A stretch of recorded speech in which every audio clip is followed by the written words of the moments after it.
Hey, welcome to the channel. So today we're going to do a two-part group participation, okay? One is going to be tool unveiling, and the other is the gorilla in the room, where I'm going to see if I can't get you guys to kind of give me your 2 cents worth. So hang tight.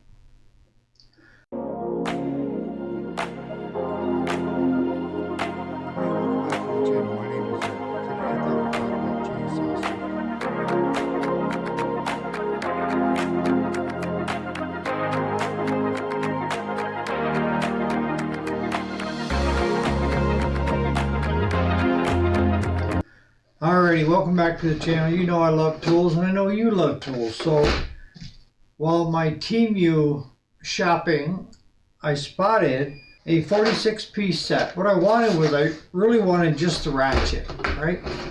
Because I like the ones with the push button in the back, and my metric set doesn't have it. It's got the old style.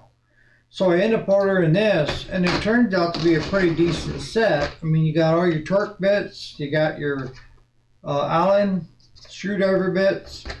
These are all metric. You got the wobble head, T-handle, you name it. What do you think that cost me? $6.95 free shipping.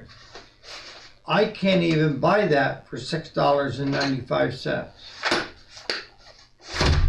The other thing is I was looking for some bigger torque bits. You know, we use a lot of the small ones, the T14s, the T17s, but with doing farm stuff and getting into this other stuff, it's requiring bigger torque bits. So I found this set, and it goes right up to, if you want to do elephant sized torque bits, that's a TT70.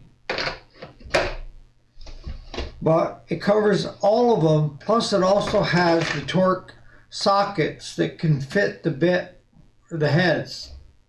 This one here sent me back $24, free shipping. You know, I try to reach out to the, what do I call it, economical person, but when it comes to your tools, you get to decide what quality tools you have. Because I can tell you right now, if I could have all snap-on, I'd have all snap-on, to be honest with you. But I can't justify the cost of all snap-on. We're not doing that much mechanical wrench turning to justify those sets. My son, on the other hand, works in a car dealership, or did, and his was all snap-on.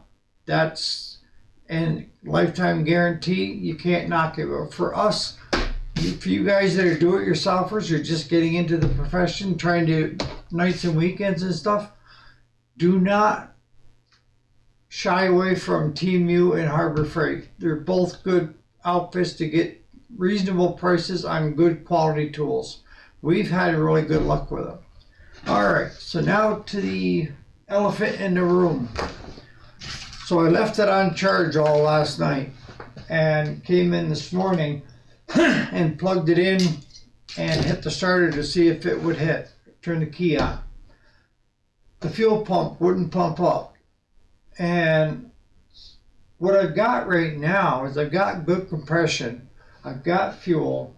If I jiggle a wire in the back, the fuel pump will kick on and then kick off, and then kick on and kick off. So I'm debating whether there's a wire that maybe got pinched because somebody else has been in this. So I'm not quite sure what they did or didn't do. But I can get power to the fuel pump to get the fuel pump to pump up, but I can't get the ECM, the electronic control module, to hit the spark. So we're not getting any fire from the plug.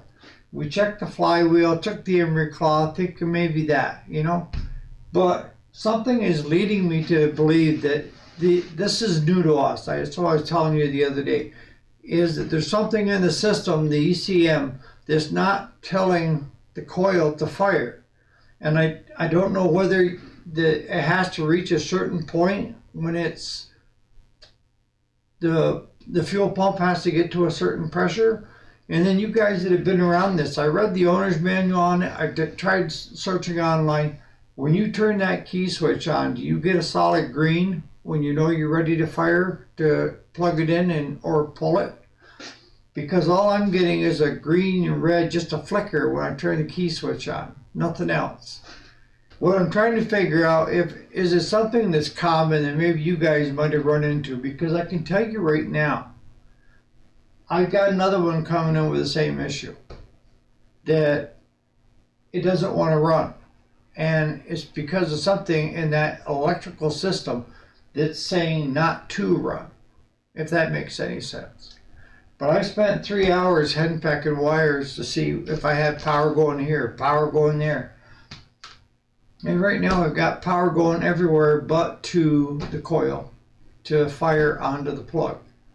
So if you guys can help me out in the comments of what you think it might be, because it might be something simple that I'm overlooking. You know, I had Claude come out and take a look at it, and he just kind of shakes his head at it that it's beyond him. He doesn't know.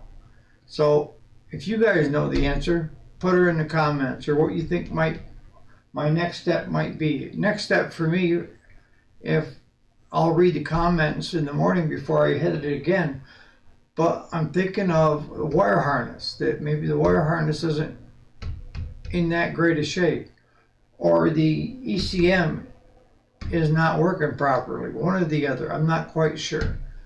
Write in the comments what you think it is, and again, thanks so much for watching and supporting the channel. We'll catch you on the next one.